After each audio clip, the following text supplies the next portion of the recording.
I'm Brandi Kruse. Coming up today on Undivided, maybe President Donald Trump knows Washington state exists after all. Plus, Democrats in Olympia pushed through bills with 183 emergency clauses. Will Governor Bob Ferguson veto some of them? And in their effort to balance the state's budget, Democrats decided to cut funding for Dolly Parton's Imagination Library. Do we care? I don't know. We'll discuss that and much more coming up today on Undivided. Remember, you can support our show for just $5 a month as a paid subscriber. Go to undividedpod.com, undividedpod.com, and help us continue our fan-funded show.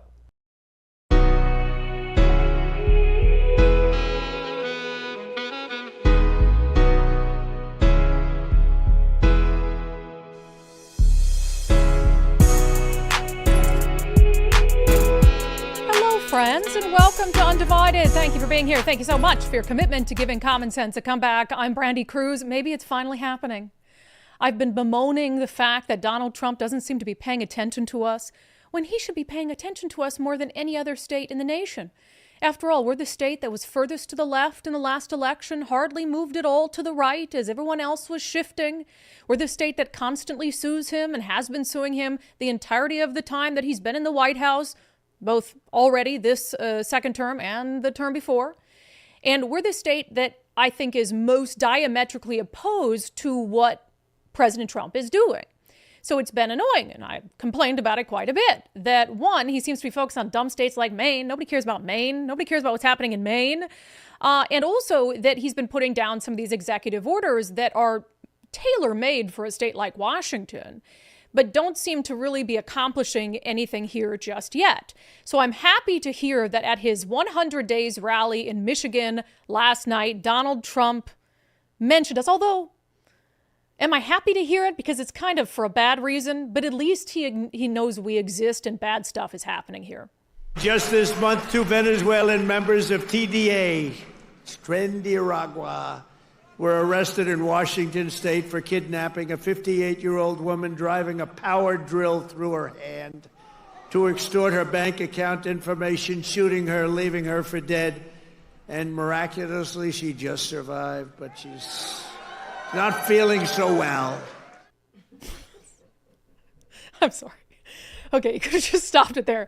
That man, he just trails off. Yeah, I don't think she's feeling well. She went through quite a horrific ordeal. I hate to laugh about it. But so he's talking, of course, about a story we discussed on the show previously. The Post-Millennial broke this story. ICE confirmed suspects accused of kidnapping, torturing Seattle area woman are illegal immigrants with alleged ties to Nicaragua. So the suspects are 24 and 25 years old. And I mean, this is a horrific crime. Woman's kidnapped outside of her apartment complex, almost 60 years old, in Burien, which, if you're not familiar, is just south of Seattle. Robbed, tortured, driven to the mountain pass where she was shot and left for dead, ended up surviving. And one of the reasons we had talked about this previously is obviously the horrific nature of this, but about the fact that our sanctuary policies protect those people. Our sanctuary policies, as much as our state wants to act like, oh no, we're not hindering anything, they are hindering, because the King County Jail said at the time that this story came out, under Washington state law and King County Code, King County jails may not release a person to federal immigration authorities absent a criminal warrant issued by a federal U.S. district court judge or magistrate. And that was in response to a question from our friend Ari Hoffman about whether King County would honor the ICE detainers put on those 2 suspected Nicaragua gang members who had allegedly committed such a horrific crime. So you can, in Washington state, kidnap, torture, shoot a woman, leave her for dead, and sanctuary laws in this state will protect you from deportation. Is that really what people who support sanctuary policies want? Some of them probably. But I think for the vast majority of people who just say, oh, the sanctuary sounds nice, you know, we don't want them rounding up brown people, they don't look at it like, they don't look at instances like this, and the media doesn't cover it enough. I mean, this is post-millennial. There was a little bit of attention on this case, but remember we talked about the Seattle Times covered this case and not once mentioned the immigration status of the 2 suspects. Not one mention. Not one mention of their ties to Nicaragua. Not one mention. Just run-of-the-mill Washington state homegrown criminals kidnapping and leaving a woman for dead. It's absolutely insane. We did this special report, Sanctuary, which came out a couple weeks ago. And as part of it, we talked about this issue of it's not as simple as just oh, we're not going to help federal immigration agents. I don't know that I even want local police departments spending too much time helping federal immigration agents with, for instance, on traffic stops, checking documentation, stuff like that. We don't have, SPD's down 700 officers. They don't have time to be doing all that. But in the very serious cases, why would you not want to help? Does it not help if your mission is public safety, which I have to believe that every law enforcement agency in the state of Washington, their primary mission is public safety, right? Does it not help improve public safety by getting dangerous people not only off our streets, but out of our country? I would think so. Does that not help the police? And one of the big issues here that would be so simple to change just like that is this issue of detainers. Is you've already got someone in custody. They're in the country illegally. They're suspected of a violent crime.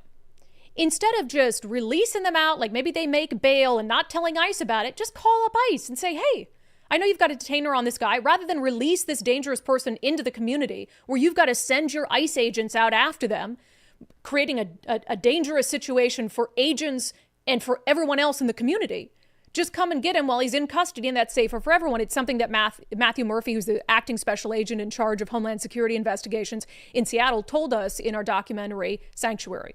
When we put detainers on people and with the states, somebody gets arrested for even a violent crime and there's a detainer, that's not honored. They go back out onto the streets. Now we have to put, 6 to 10 agents out all day, sometimes several days, to try and find that person, to wait. And it's very manpower intensive, as opposed to if the detainer was just honored, 1 or 2 agents could just go pick that individual up at jail and take him into immigration custody. That makes it a lot safer for everybody.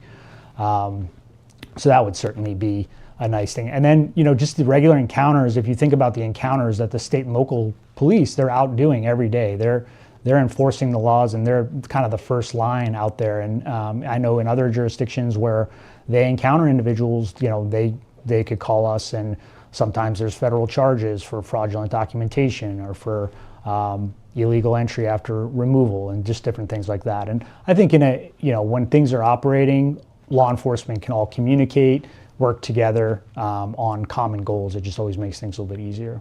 Yeah, it's common sense. And especially when we're down so many officers, lowest number of police officers per capita of any state in the nation, as you know by now, to have federal agents here helping us out in any form or fashion, we should be thanking them and kissing their feet, to be quite honest with you. So again, great that Donald Trump's talking about it. Glad he noticed and that story got enough attention to make it to him.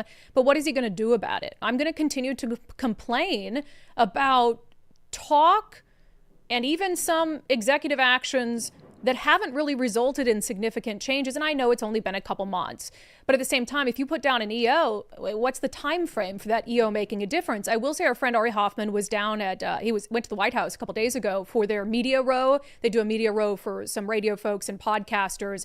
And he asked the question I've been dying to ask the White House about, okay, do you notice us over here? When are you going to come to the aid of sane Washingtonians who want something to change? Here's part of his conversation with Deputy Press Secretary Kruse Desai.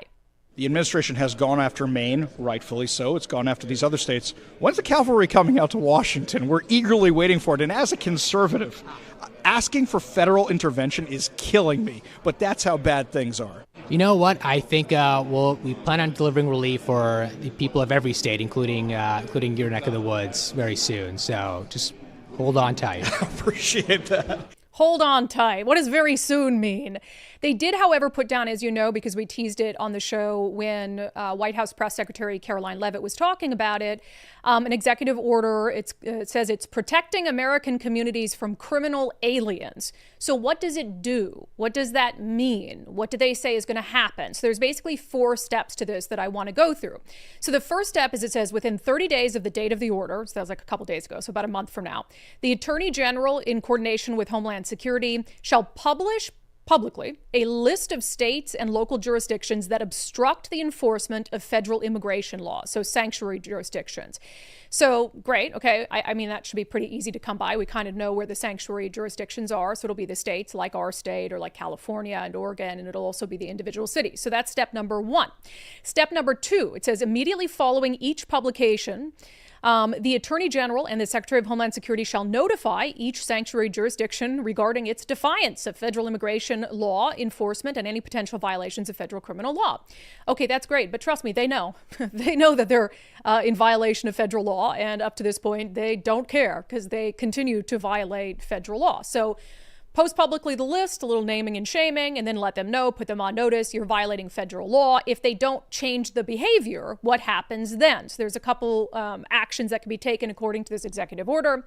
It says consequences. With respect to sanctuary jurisdictions, the head of each executive department or agency, federal agency, in coordination with the director of the Office of Management and Budget, shall identify appropriate federal funds to sanctuary jurisdictions, including grants and contracts for suspension or termination as appropriate. Okay, so you go after them financially. And again, this has been something that's been threatened before on the DEI front, and I haven't seen anything meaningful happen.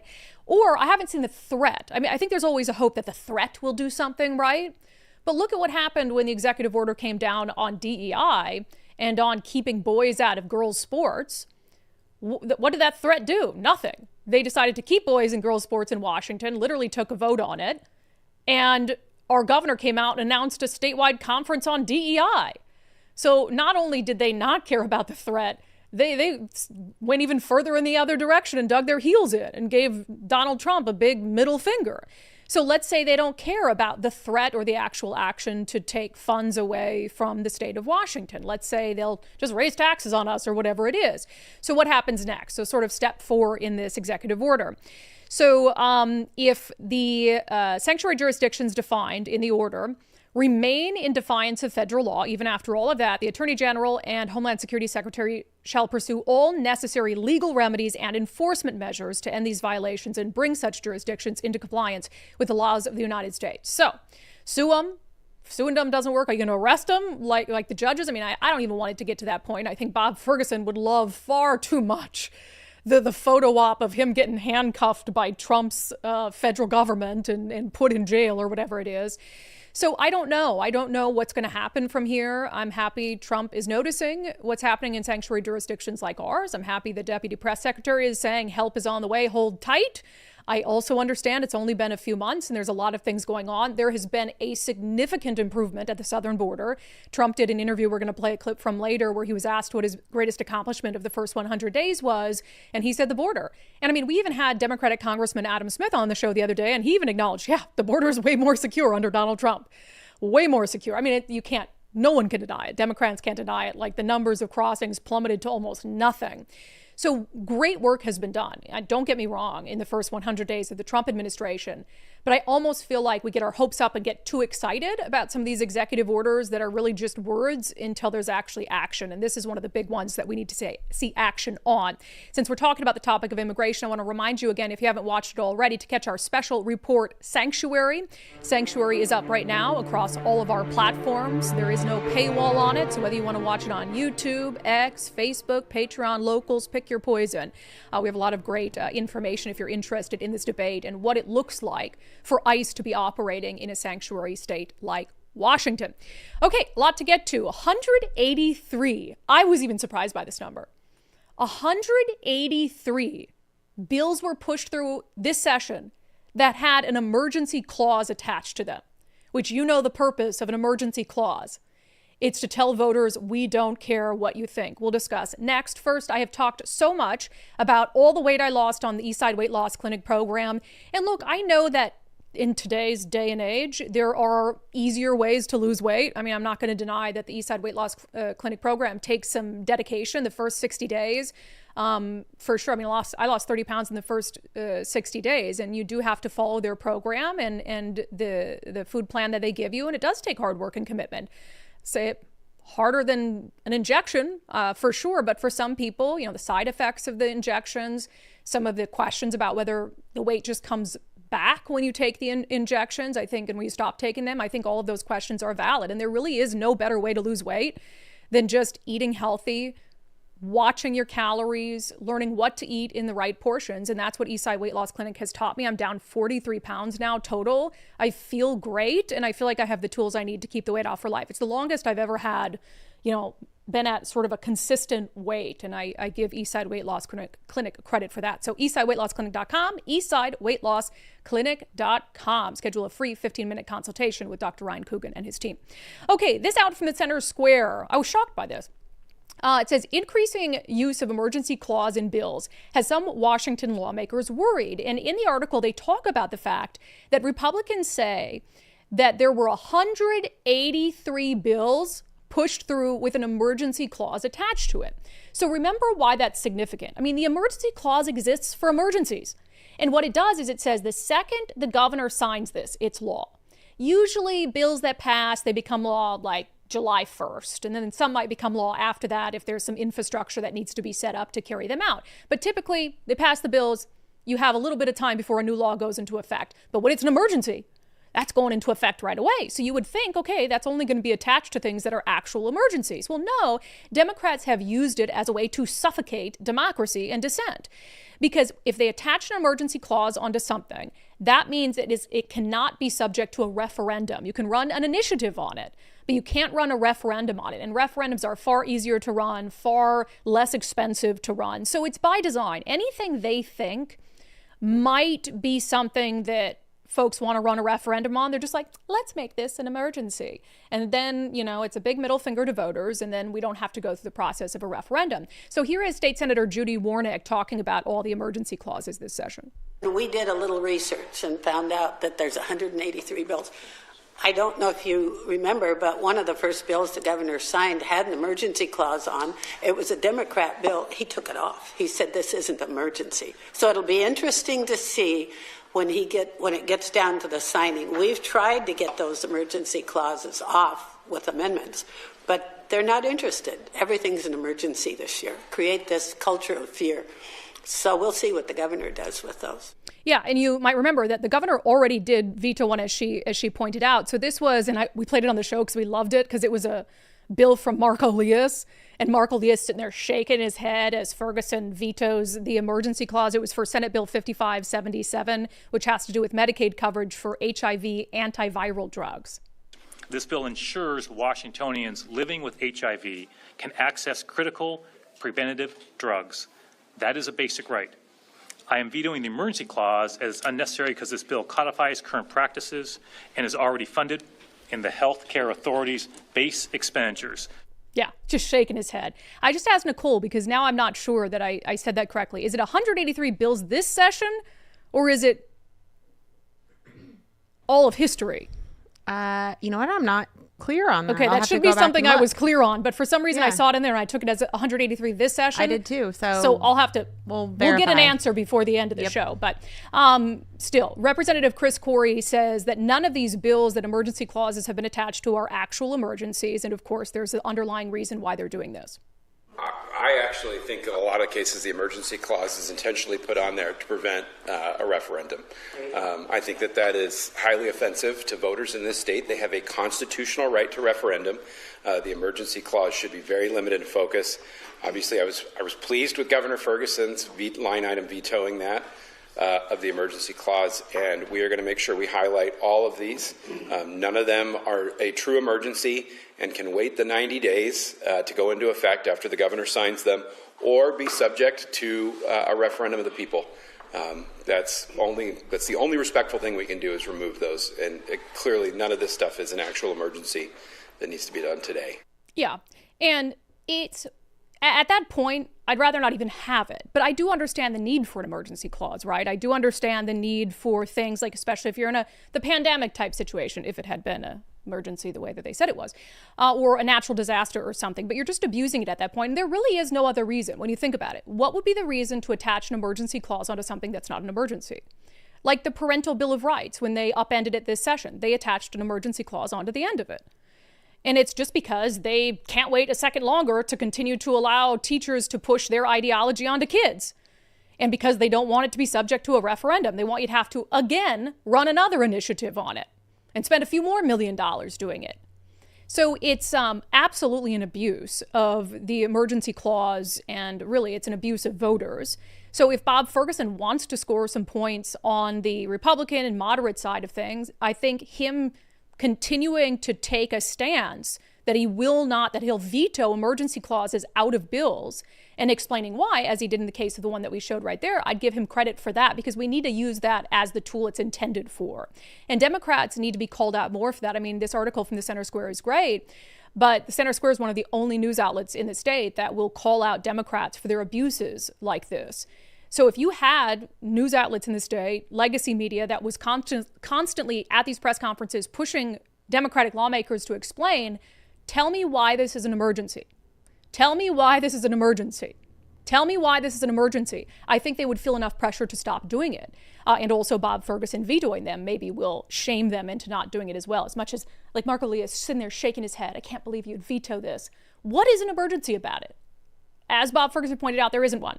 Veto. So I give him credit for that. All right, coming up next in our segment Unbelievable, I hate to do this. I love Dolly Parton. I do. I love Dolly Parton. Nicole has quite the saucy picture of her coming up in this segment. But I don't really care if your imagination library gets defunded. Maybe an unpopular opinion. We'll get to it in our segment, Unbelievable. First, take the First Mark Challenge today. We all need insurance, home, auto, life insurance, umbrella coverage, whatever it is, First Mark Insurance can help you out. They can also help you better understand the insurance process and whether you have the insurance that you need to cover what you own or what's going on in your life. I know that this was a really critical thing for Mike and I to go through and do the First Mark challenge after we got married, because you're kind of bringing your lives together. And, you know, in some instances we had too much insurance coverage and some we had none. And so going through the process with First Mark was incredibly helpful. And we ended up getting better insurance and better coverage for the same price that we've been paying previously. And for a lot of undivided viewers and listeners, they've saved thousands of dollars a year just with that one phone call to First Mark. And the process and what they help you do, and just reminding you about renewals and checking in with you to see what's changed in your life, to see if your insurance needs to change. It's so proactive and so wonderful. It just takes so much stress out of the process. So firstmarkinsurance.com, firstmarkinsurance.com. The very best part is they work for you, not the insurance companies. Okay. All right. What are you laughing? No, I just flashed that graphic at you. Which one? Just the First Mark. Just showed your face a little bit. Anyway, well, you didn't have to bring attention to it. Sorry. Well, you giggled in your mic. So I didn't know that I did something that was worth laughing over. Anyway, I'm just excited to talk about Dolly. Who doesn't love Dolly? Okay. Your mic's on over there. Okay. So you're laughing at my reads. No, because Dolly was coming up. I thought you flashed the picture of Dolly and her hoo-haws because holy smokes. Anyway, not hoo-ha. Not ta-ta. Ta-tas, whatever. I said, okay, whatever. Nobody's flashing Dolly's hoo-ha. I said hoo-ha, so I thought it was. Anyway, Democrats cut funding to Dolly Parton's Imagination Library in Washington State. Do we care? Let's talk about it in our segment, Unbelievable.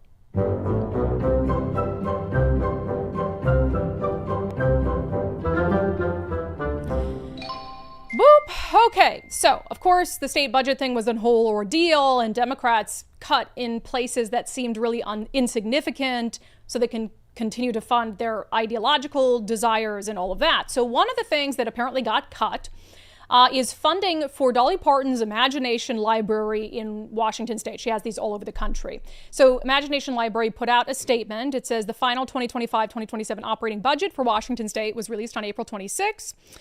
Despite earlier commitments made from the state in 2022, funding to expand the Imagination Library of Washington was not included in the final budget, which could impact over 121,000 children currently enrolled in the program. Look, books for kids, access to books for kids, love it. Dolly Parton, love her. Does she need taxpayer money to do this? Absolutely not.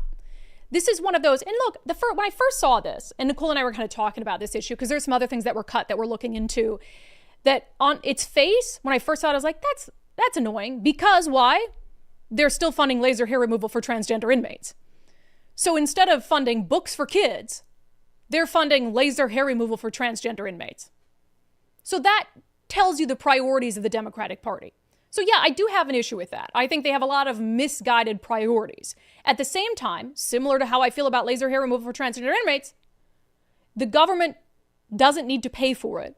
And you can find a long list of private entities, of nonprofits that would be more than happy to step in and fill the gap. I mean, we talked about it with, the budget line items for youth hockey for underprivileged kids in Seattle. That's awesome. It was for immigrants. Immigrants coming to our country, learning about, a sport we love in the Pacific Northwest. That's awesome.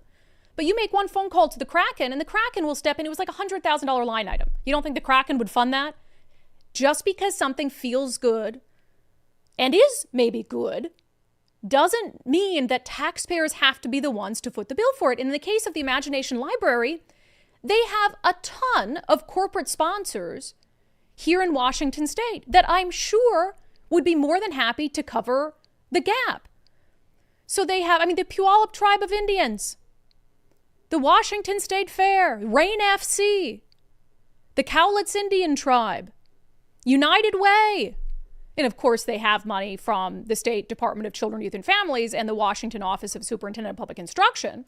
So they're losing some of their state funds for expansion. But you're telling me someone as beloved as Dolly Parton doing something as good as the Imagination Library isn't something in a state like ours that we have the private funds to prop up? I think we do. We are a wealthy state. We have wealthy people here who are incredibly, and have always been, incredibly generous with their money and their donations. So you make a couple well-placed phone calls and you fill the gap. And I'm sure that they'll ultimately end up doing that. But it's just this, and I guess I know Dolly Parton didn't put out this woe is me statement. But to me, it's sort of like, why do you think we should have to pay for that? Why do you think we should have to pay for hockey lessons for immigrant kids? Or laser hair removal for transgender inmates? Or Imagination Library run by Dolly Parton?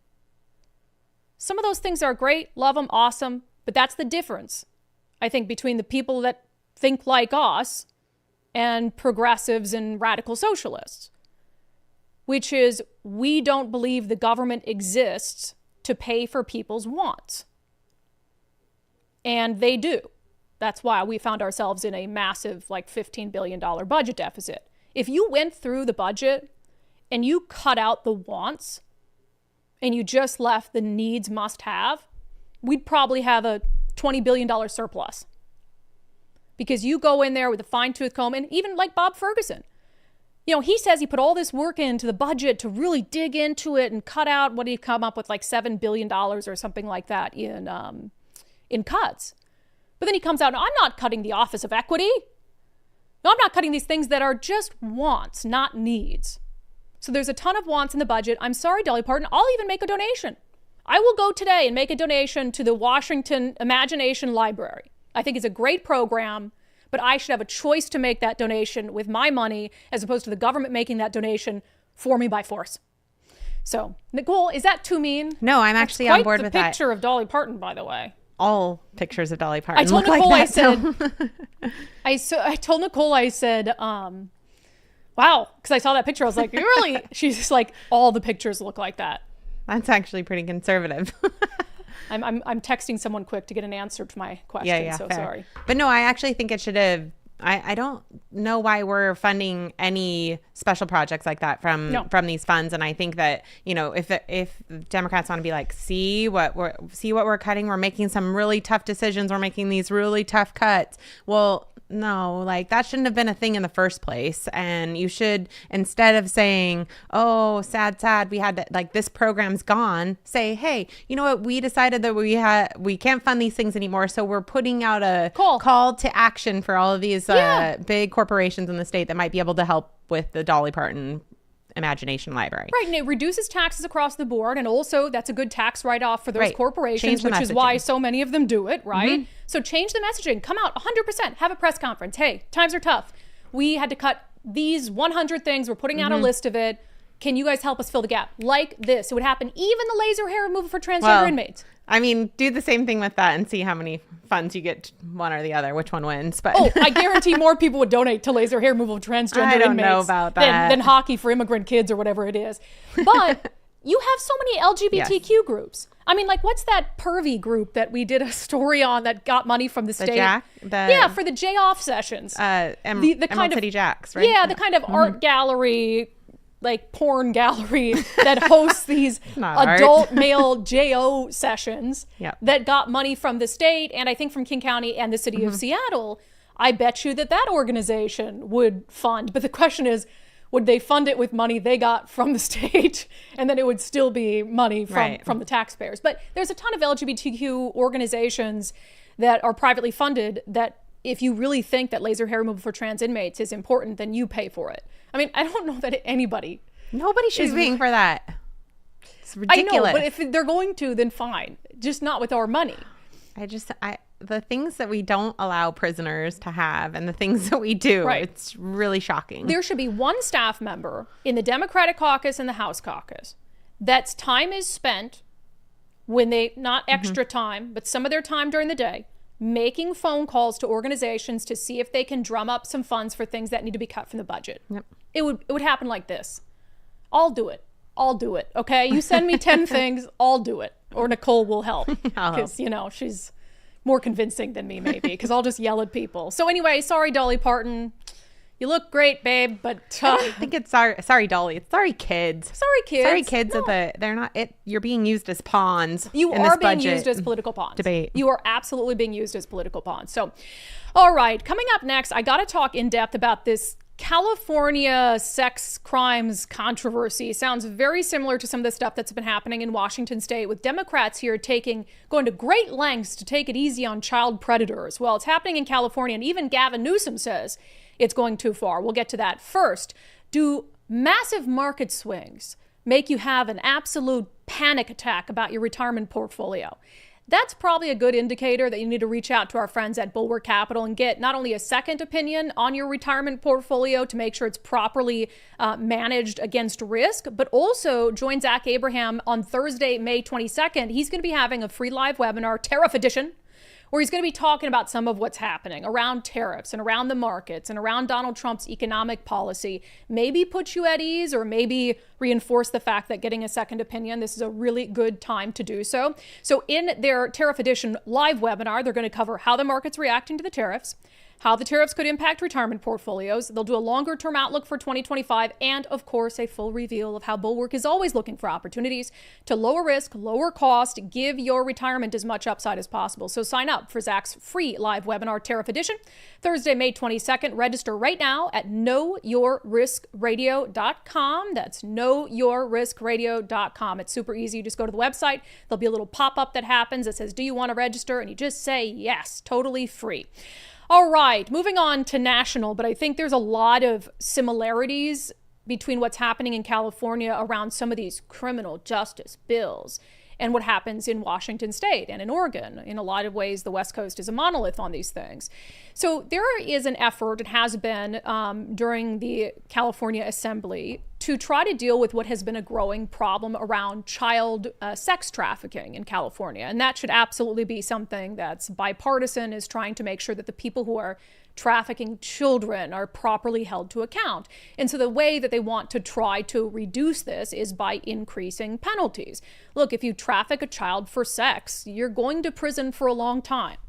Doesn't seem like anything should be too controversial about that, except Democrats stripped the bill of a provision that would have made it a felony to traffic a 16 or 17-year-old for sex. So basically making this argument that these are older minors. So it's not the same as like trafficking a 10-year-old. 16, 17-year-old, it's fine to be a misdemeanor. I mean, that is mental. And there was this great soundbite from Republican Assemblyman Tom Lackey. I had to give him a shout out on X after I saw it, because I mean, this is what it looks like to truly advocate for survivors and to advocate for young women. So here he is calling out Democrats in front of there's an advocate in the room. You don't see her in this cut, but there's an advocate who's the one who brought this bill forth. It's like her mission is to advocate for victims of sex trafficking. So basically, this California Assemblyman Tom Lackey is kind of apologizing to her for what AB 379 had become and for this provision that was stripped from it. I'm going to actually talk about the elephant in the room. Somewhere among the decision tree of this committee, it was determined that your original proposal was also to include protecting 16 and 17-year-old victims from these predators. For some reason, it was believed that it was inappropriate to proceed with that tenet. And I have to tell you, and I mean this with all due respect, but I say this unapologetically. When we talk about demand, we're not focusing on those who are part of that demand. And those are these predators that we call Johns. And when we talk about demand, the greatest demand I have learned is among 16 and 17 years old. These are girls. And these are people that our society should be doing everything they can to protect. So why are we protecting the predator by removing this tenet? That's a question I don't have the answer to. But I will tell you this, that it's inappropriate, that we should do anything to protect such an evil thought, because the damage that's done to these young girls is long lasting. Most of these offenders are never incarcerated. They're cited out. Just think of what they've just done. And this is considered to be justice? I'm sorry, but protecting predators in this arena isn't restorative justice. It's an injustice to survivors. And I'm so sorry that you did not get what you really were pushing for. Maybe someday we'll get there. Amen. I thought that was incredibly powerful. And he's right. I mean, it's insane to me, the idea that if you pimp out a 16 or 17-year-old on the streets to 40, 50, grown adults, I mean, that's rape, obviously. It's child sex trafficking. And the idea that because they're 16 or 17, they're almost adults, that it would be a misdemeanor, or as he said, some of these people it's pled down so much that it's basically a citation and they're not even spending time in jail or prison for it. It's genuinely disgusting. And why is it happening? We had that happen in our state as well, where Democrats pushed a bill to lower the punishment for people who are caught in these net nanny stings, where detectives with the Internet Crimes Against Children Task Force, I've done an in-depth series with them before, several years ago, where they pose as minors online, a la Chris Hansen, and they go schedule a meetup and then they arrest the predator, who these predators think they're coming to have sex with, in some cases, a child. And Democrats, honest to God, took time this session debating the merits of reducing the punishment in those stings because it's not a real child. It was a fictional minor being played by a detective. When the predator didn't know any better, the predator was showing up, they thought, to rape a child. Thank God it turned out to be a detective. So what is that? I hate to get into this whole, I always see it on the internet, progressives are pedophiles. I don't believe that. I'm sure there are, obviously some progressives that are pedophiles, but there's also Republicans that are pedophiles. So I don't think that it's unique, certainly to the left. But they always get into this equity argument. Oh, we have to have equitable outcomes. And that's so crazy, because there was this Democratic assemblyman who, an aspect of this bill had to do with kind of creating these no loitering zones. We have them here in Seattle, where it's like a stay out of drug area or a stay out of area of prostitution, where if you have a John who's already been cited, arrested, convicted of a sex crime related to prostitution or something like that, you give them a stay out of the zone area order. And so that way, just the act of being back in an area of prostitution is something that becomes arrestable. So this Democratic lawmaker is arguing against this loitering aspect of it, because he says it would disproportionately impact gay people and black people. There is a provision of the bill that creates a new crime of loitering with the intent to purchase commercial sex. I'm concerned that the provision could unintentionally reinstate discriminatory practices that we all know that have historically and disproportionately impacted communities of color, particularly Black and brown communities, as well as members of the LGBTQI+ community. So are you saying that more Black people and gay people are soliciting children for sex and are going to be loitering in these areas? I mean, it's this whole argument about, disproportionate impacts. Okay, is it being disproportionately enforced? Or are those individuals disproportionately participating in that behavior? And if so, are you going to not enforce it just because more people of color or more gay people are going to end up in jail for doing it? It's very strange. That same assemblyman, he's really stuck on this LGBTQ thing in relation to this issue. He wants LGBTQ people protected, I guess, from all these punishments. It's very strange, the narrative that he's spinning. So he kind of gets into this back and forth with the sex trafficking advocate, wanting to make sure that in this bill, to help stop child sex trafficking, that she has properly included enough LGBTQ voices at the table.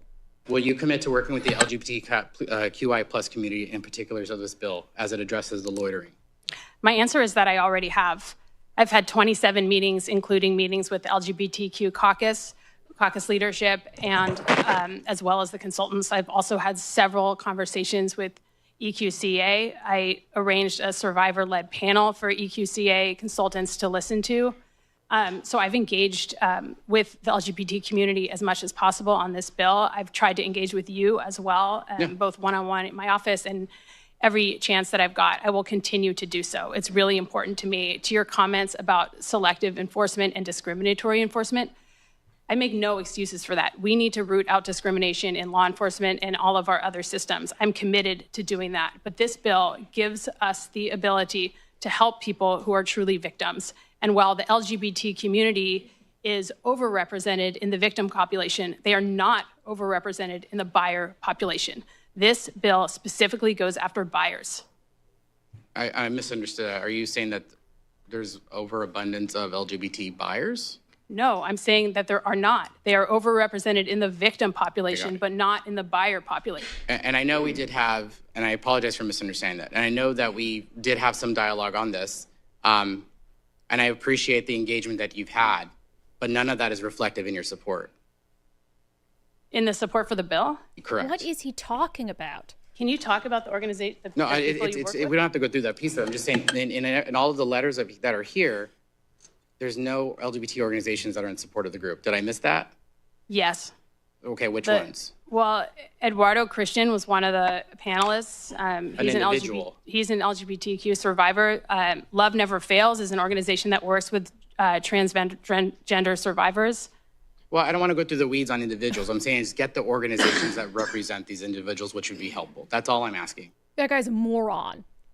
Absolute moron. Here she's saying, I mean, God, where do I even start with that? Well, actually, LGBTQ people are disproportionately victims of sex trafficking. And he keeps trying to bring it back to basically yeah, but what about LGBTQ people who are suspects? Have we considered that? And he doesn't care about the victims. He cares about people who are going to get caught up in arrests and all this stuff for this behavior. And then even though she tells him, I've talked to dozens of LGBTQ organizations who have been part of this, he gives him names and he's like, well, not them. Those aren't good enough. That guy's absolutely insane. Even Gavin Newsom coming out and saying that it should be a felony to traffic a 16 or 17-year-old for sex from the Los Angeles Times. In a break from progressives, Newsom says soliciting older minors for sex should be a felony. And just that headline, in a break from progressives, is it really progressive? Is pedophilia a progressive thing now? In a break from progressives, Gavin Newsom says, yeah, soliciting minors for sex should be a felony. For any progressives out there, is this what you deem as progressive? Newsom said in a statement, the law should treat all sex predators who solicit minors the same as a felony, regardless of the intended victim's age. Full stop. Yeah. And look, it could be Gavin Newsom, doing his Gavin Newsom thing to get ready to run for president. We know he's been moderating himself in a lot of different ways, and California has been going off the rails like the entire West Coast on criminal justice for some time, and he hasn't said jack about it. So I don't know that I particularly trust that he would have cared about this if he's not looking at his political future, but I do think it's helpful to have him speaking side by side with Republicans and advocates about this. It's just absolutely insane. But birds of a feather flock together. I guess that's why all the states on the West Coast do this kind of stuff. All right. We did a story last week about the Seattle Times spinning this sob story about Seattle Pride. Seattle Pride came out and said, oh my gosh, we're down all these corporate sponsorships because of Donald Trump and all the hate he's instilling and all of this, and ignored the fact that Seattle Pride has vilified publicly some of its corporate sponsors in the past. So I wouldn't want to continue to be their corporate sponsor either. So now the Wall Street Journal is basically doing the same thing, but at the national level as we gear up for, it's like you get Pride Month, but then you get the whole run up to Pride Month. And it's really just Pride Year. So it's not like Pride Month is just dedicated to June anymore. Now we're having all the stories about Pride Month is coming. Wall Street Journal, big marketers like MasterCard, Pepsi, and Nissan are rethinking Pride marketing. They say MasterCard isn't renewing its corporate sponsorship of the New York City Pride March. MasterCard is a longstanding supporter of the many communities of which our employees are members, including the LGBTQIA+ community globally, a spokeswoman said. Nissan's decision not to renew came as the automaker is reviewing all of its marketing and sales spending, according to a spokesperson. So then the Wall Street Journal goes on to say, what's contributing to this shift? It says the shift stems partly from pressure on diversity, equity, and inclusion programs by the Trump administration, and partly from more recent economic uncertainty sparked by President Trump's tariff announcements, said Eve Keller, co-president of United States Association of Prides, a nonprofit that supports Pride event organizers across the country. What do you want to bet they don't have any evidence to back that up? What do you want to bet that they have no evidence and there's no corporations that have come forward and said, hey, we're not contributing this year because Donald Trump's pressure on DEI? No, I mean, it's easy for them to use the tariff argument, right, to get out of it and say, well, there's economic uncertainty, so we sort of have to reevaluate. But at the end of the day, I think one of the main reasons that this is happening, that they don't want to acknowledge, is how extreme these Pride celebrations have become. And maybe they finally feel comfortable as more common sense people speak out about some of this nonsense, indoctrination, extremism. And it's just, the Pride isn't what it used to be. It used to be gay people and their families coming out and celebrating that they can be out in the open and they can marry the people they love and all of that. And, it wasn't this like sexual deviancy on display like it is at Seattle Pride. And this push to ram like every form and fashion of transgender care for kids and whatever it is in our schools down our throats. So more people are realizing like, hey, some of these things don't make sense. Like, no, you can't participate against girls and be in girl spaces. I don't want, even some Democrats are saying that now. So I do think that they have made it so toxic that some of these companies are just rethinking whether it's the best business decision for them and whether people will start to revolt like they did against Target and Bud Light, et cetera. And at the end of the day, they're companies and they're going to do what's best for them. So maybe you shouldn't have brought in all this extremism and just kept it what it was supposed to be, about celebrating, the ability of people to love who they want to love. Let's see. The Wall Street Journal goes on to say sponsorship deals are usually completed earlier in the year, but many have been delayed due to uncertainty regarding the Trump administration, according to a person familiar with the matter. Yeah. Okay. That was my favorite one. Good Lord. Yeah. Is this a life or death situation where they can't say who the person is, like a deep throat situation? Well, it's definitely not somebody that is actually pulling funds, right? No. Oh, this is why. It's because of the Trump administration. Yeah, exactly. No proof whatsoever. The loss of big name sponsors has led Pride organizations around the country to work harder at soliciting individual donations and other alternative fundraising sources. Going to the media with sob stories. Yeah, literally. So they did exactly what the Seattle Times did. Woe is us, Donald Trump, Pride. No, we're not getting any money, when there's so many examples of how it was self-inflicted. Hey, Seattle Pride, maybe you shouldn't have named and shamed Amazon 3 years ago for contributing to a couple Republican legislative candidates and rejected very publicly their offer to give you $100,000 for your 2022 Pride celebration. Maybe you should have done that, because when you do that, they're not going to want to be a sponsor again. And other companies probably aren't either. And hey, while you're at it, maybe you come out and say, we're not going to have any nudity and sexual displays in the Pride Parade this year. It's not going to be any BDSM, bondage, and whips and chains and penises out this year. We want it to be a family-friendly event. I bet some of those sponsors who've abandoned you will come back. Well, and most of them are still there. They go on to say somewhere in here that most of them are still contributing, but they're just sponsoring specific events or tents or whatever. So like maybe the ones that are, maybe they're trying to focus and make sure it's like something family friendly that they want their name on. Right. But it's just insane. There's so many obvious reasons. The media just anything to make Trump look bad and blame Trump hate. Like, Trump doesn't hate gay people. Wild. Trump literally doesn't hate gay people. It's just, now, does he have some concerns about all of our policies around transgender people? Yeah, because those policies are nutso. And they're not the same. Gay people and transgender people, we're not talking about the same issue here. Absolutely insane.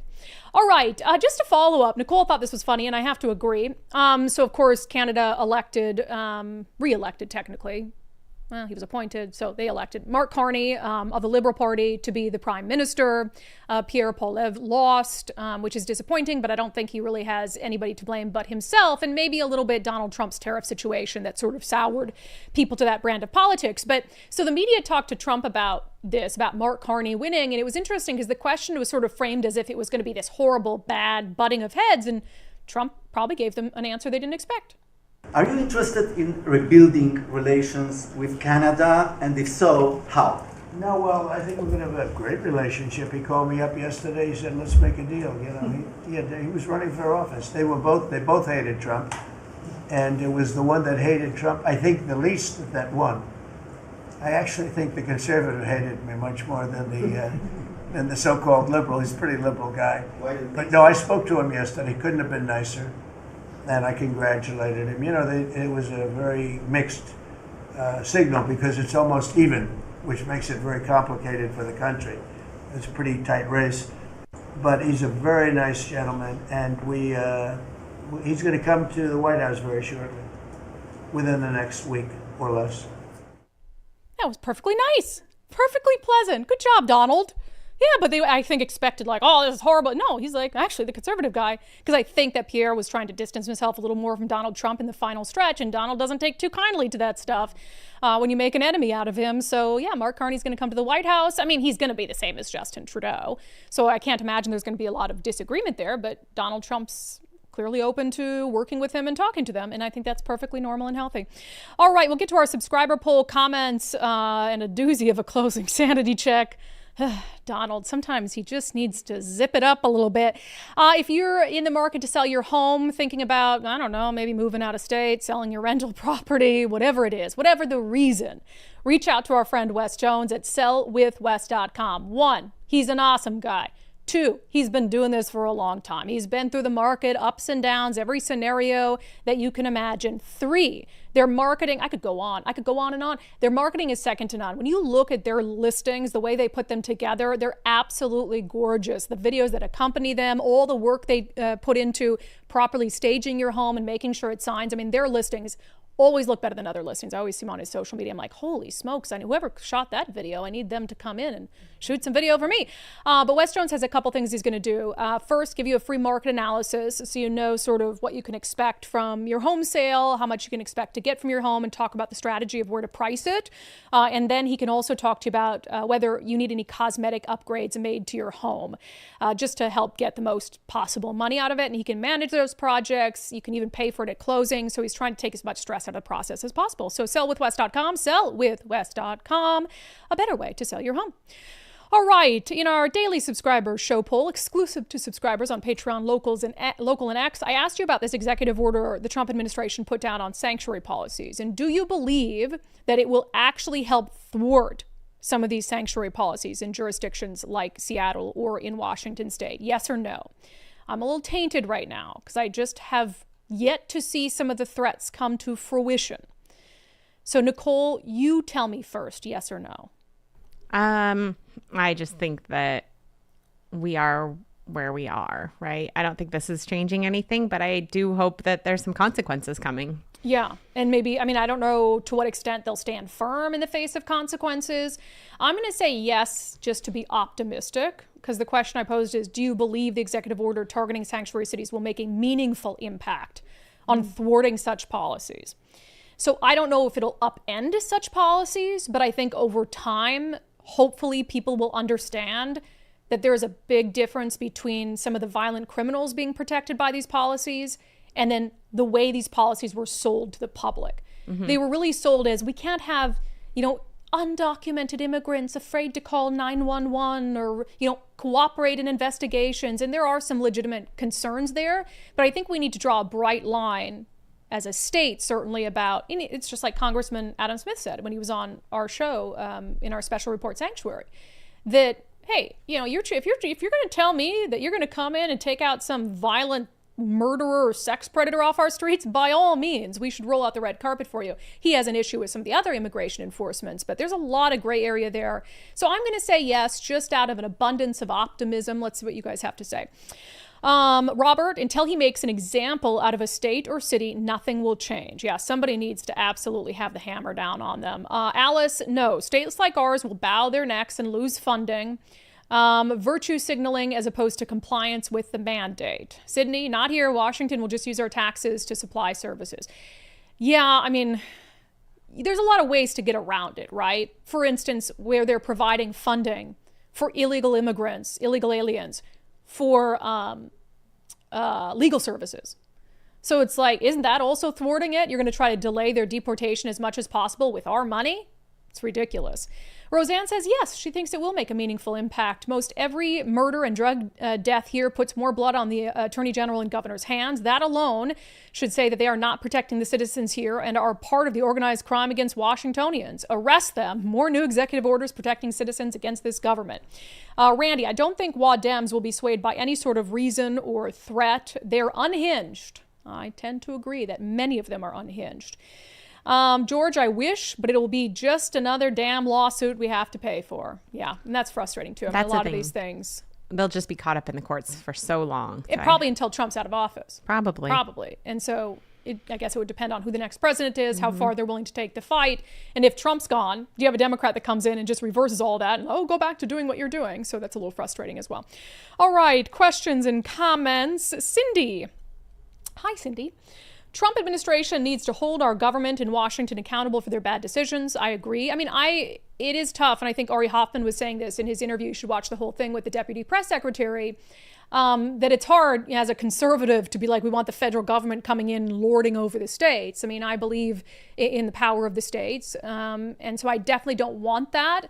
But I think if you are making your citizens less safe through your actions, someone has to step in and do something. And if you're interfering with federal law enforcement, if I went out and interfered with federal law enforcement, like let's say I went out and blocked an ICE agent from entering a restaurant or something to make an arrest, you don't think I'd be arrested?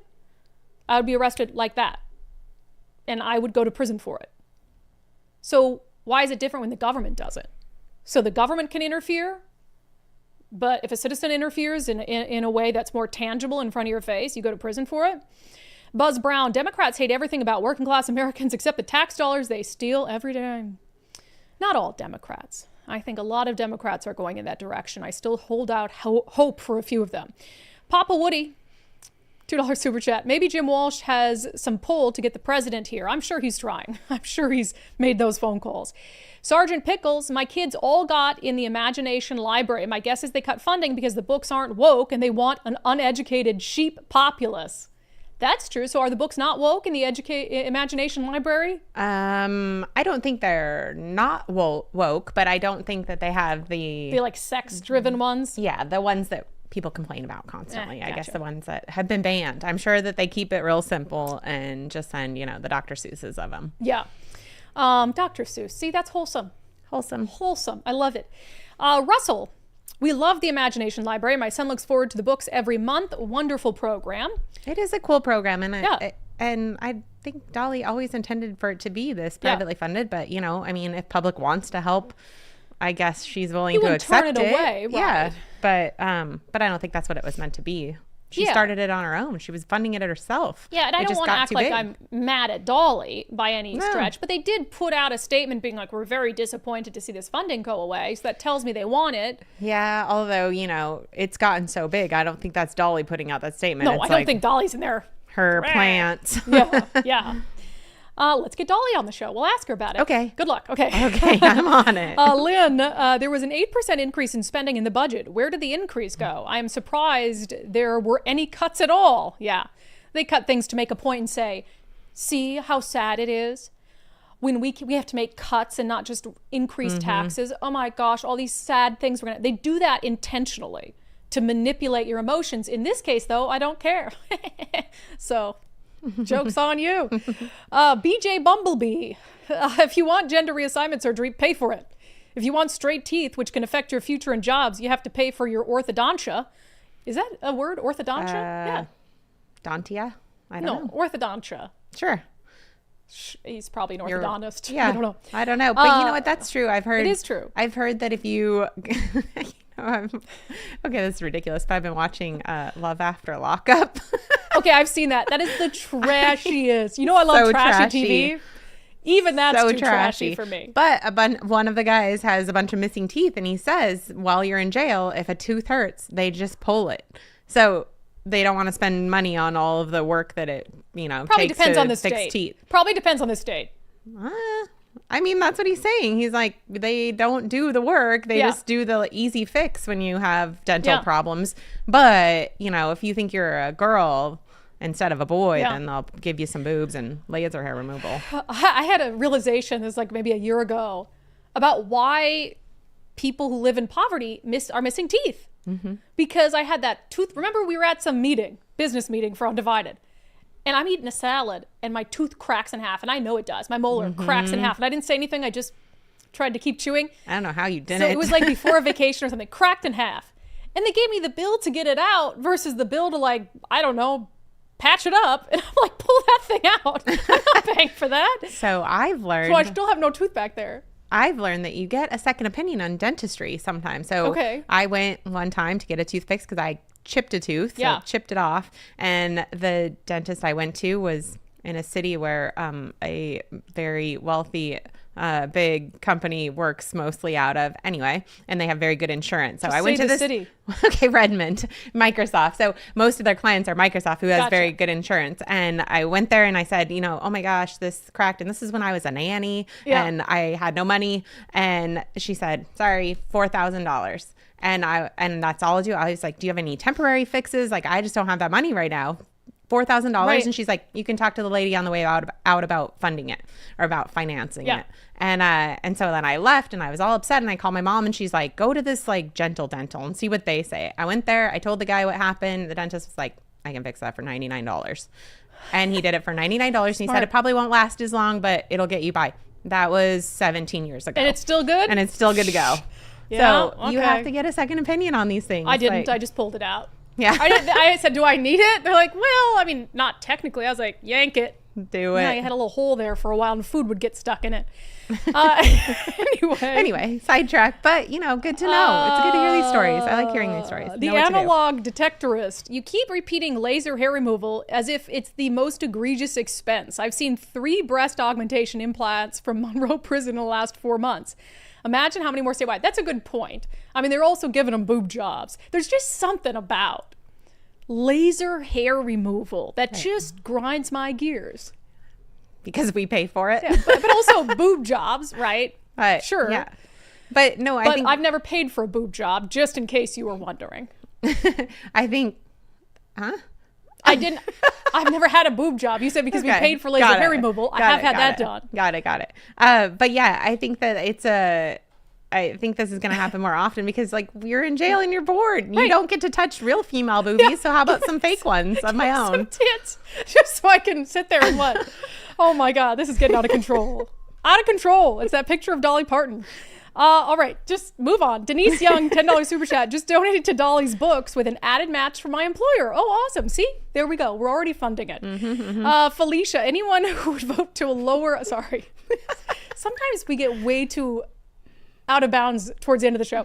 Felicia Morris, anyone who would vote, can I not say TITS on the, it just hits different, I guess. Yeah, okay. You're allowed. Felicia, anyone who would vote to lower a penalty to a misdemeanor from a felony for child trafficking is probably somehow involved or is a pedophile themselves. It makes you wonder, though. Who are you protecting? Because you have to have someone in your head that you're thinking of that committed this crime that you're trying to protect. Or because the people that we see 100%. And that we know, you're not trying to protect those people. No.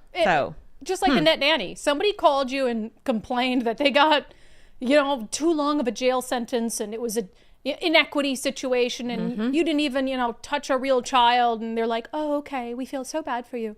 Oops. Baron, $5 super chat. Brandi, you're ridiculous. WA State voted blue. We are 3,000 miles away. We're a zero priority for the admin. Trump admin is so busy. Washington is 1,436th on the list. I am not ridiculous. I'm a dreamer, okay? But at the same time, if you want to send a message, and I actually just kind of reject that, because the things that he's putting these EOs down for are only happening in states that are just wicked blue. I mean, the states where they're letting boys compete against girls, the states where they're weaving DEI into everything, the states where they're protecting dangerous illegal aliens, these are blue states, and many of them Trump doesn't have a chance of winning. But he's making these points to create a juxtaposition between the priorities and the values of his administration and the priorities and the values of deep blue places like Washington. So it's not like some of these executive orders are things that, kind of occupy some sort of middle area and could apply to red states or blue states or whatever it is. No, these are very clearly directed at blue states like ours. So I just want to see action, not just for our state, for all the states where this is happening. Does that make me ridiculous? Maybe. Does it make me naive? Perhaps. But I still want his attention here. All right, with that, oh gosh, Donald, why do you make me do this to you? Let's get to our closing sanity check. So I defended Donald Trump in the White House over this nonsense narrative that a picture that they released of this Maryland dad who was sent to El Salvador, that it was a photoshopped picture of the tattoos on his hands. Because everybody was saying, oh my God, Donald Trump's holding up this photo, right? It has the fist of Kilmar Abrego Garcia, and it has, the four symbols that are on there that stand for MS-13. And people were saying that's Photoshop because it has the letters MS and then 1 and 3, just to show you what those tattoos mean. I mean, there are gang units that do this stuff. They identify what a tattoo means. And so it's got the picture MS-13. I said, are people really arguing that the Trump administration or Donald Trump believes that the MS-13 are actually tattooed on this guy's hand? Because I was like, that's so dumb. That's clearly not what anyone's arguing. And then that's what Donald Trump argued in this interview with ABC News. He wasn't a member of a gang. And then they looked, and on his knuckles, he had MS-13. There's a dispute over that. Wait a minute. He had MS-13 on his knuckles tattooed. Oh, he had some tattoos that are interpreted that way. But let's move on. Wait a minute. Hey, Terry. He did not have the letter MS-13. It says MS-13. That was Photoshopped. That was Photoshopped, Terry. Poor Terry. Hey, they're giving you the big break of a lifetime. You're doing the interview. I picked you because, frankly, I never heard of you, but that's okay. I picked you, Terry. But you're not being very nice. He had MS-13 tattooed. We'll agree to disagree. I want to move on to something else. Terry, do you want me to show you the picture? I saw the picture. We'll and you think it was Photoshop? Well, here we go. Don't Photoshop it. Go look at his hand. He had MS-13. He did have tattoos that can be interpreted that way. I'm not an expert on them. I want to turn to Ukraine, sir. Terry, I want to get to Ukraine. No.